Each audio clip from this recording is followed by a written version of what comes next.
ձեր կարծիքը գործի վերաբերյալ միջնորդության քննության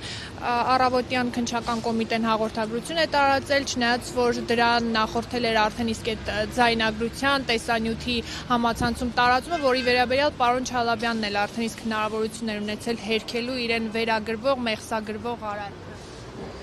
Այո, սա բացառիկ երևույթ չէ իհարկե։ Այս ամեն ինչը Ավետիք Չալաբյանի հանդեպ շինծու գործի հիմքով իրականում քաղաքական պատվերով հետապնդումը տեղավորվում է Հայաստանին Ալիևյան սահմանադրությունը պարտադրելու տրամաբանության մեջ։ Մենք տեսանք, որ հունիսի 7-ին տեղի ունեցած ընտրություններում գործող վարչախումբը թեև աննախադեպ չափի կեղծիքներին, ուղղորդումներին, ահաբեկումներին չկարողացավ ստանալ նույնիսկ ընտրությունների մասնակիցների պարզ մեծամասնությունը։ Եվ նրանք ակնհայտ կանգնած են իրենց քաղաքական տերերի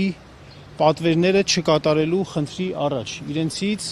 հաշվետվություն են ուզում, իրենց ստանձնած պարտավորություններն են ուզում, այն իմաստով, որպեսզի Հայաստանում իրենք կարողանան անցկացնել Ալիևյան սահմանադրությունը։ Եվս մեկ անգամ հիշեցնենք ինչ էր դա իրենից ներկայացնում։ Դա մի սահմանադրություն է, որտեղ չի լինելու հղում անկախության հռչակագրի վրա առաջին հերթին, որտեղ հայաստանյա առաքելական Սուրբ եկեղեցու բացառիկ դերակատարության մասին հոդված չի լինելու մեր ենթադրությամբ, մեր համոզմունքով, ինչպես նաև հողը սեփականության իրավունքով միայն Հայաստանի Հանրապետության քաղաքացիներին պատկանելու այդ բացառիկ իրավունքը եւս չի լինելու։ Ալիևյան սահմանադրությունը մեր ժողովրդի մեջ անցկացնելը շինծու հանրաքվեով, պարտադրանքով շատ դժվար է լինելու այս իշխանությունների համար։ Դժվար է լինելու, որովհետև այդ հրեշավոր գործարքի դեմ խոսում են եւ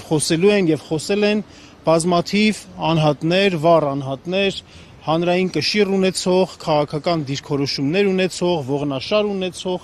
առանցք ունեցող մարդիկ։ Նրանցից մեկն էլ հանդիսանում է Ավետիք Չալաբյանը, որին այս պահին մեկուսացնելու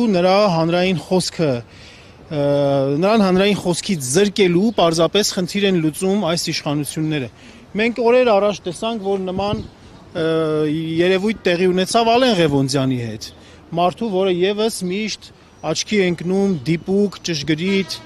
քննադատությամբ եւ կանխատեսումներով։ Եվ այսպես կարելի է շարքը շարունակել, ուստի այս ամեն ինչը մենք տեսնում ենք հենց այդ տրամաբանության մեջ։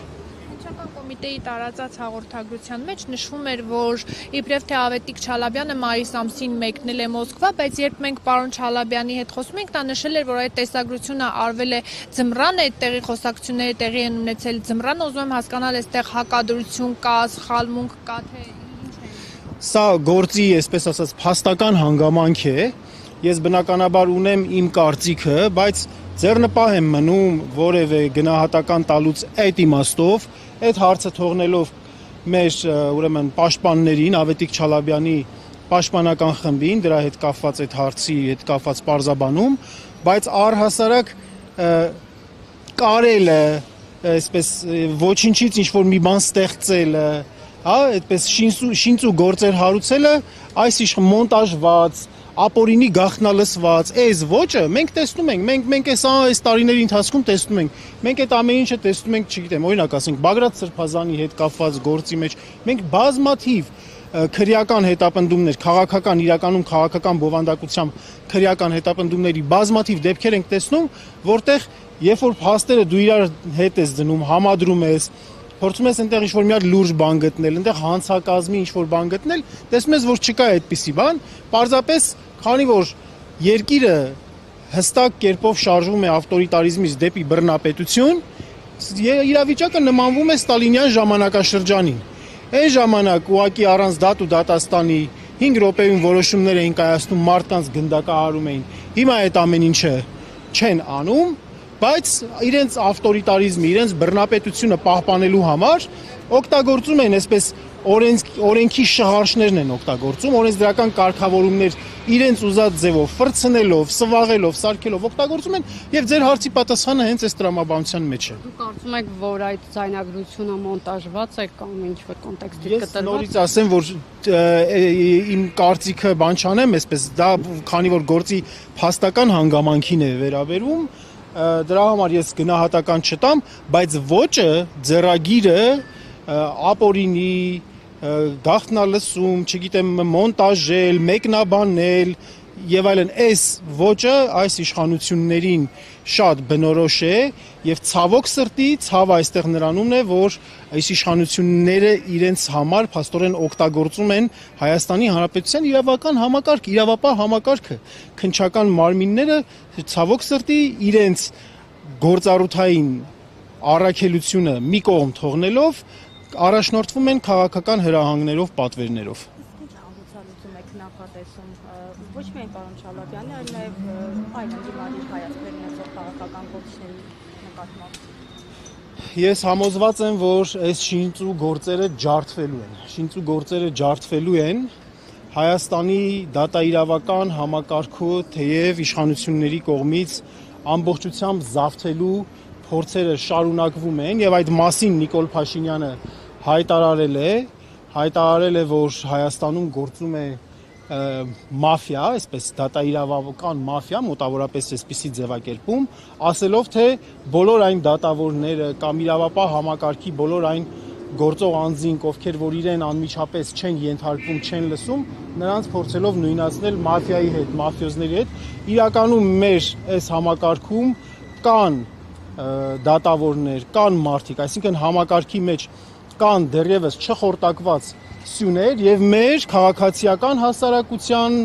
հանրության պարտքն է մեր աջակցությունը բերել այդ սյուներին, որպեսզի նրանք չխորտակվեն, որպեսզի մեր պետությունը, որ հաստատուն քայլերով գնում է դեպի բռնապետություն, կարողանանք կանխել կամ գոնե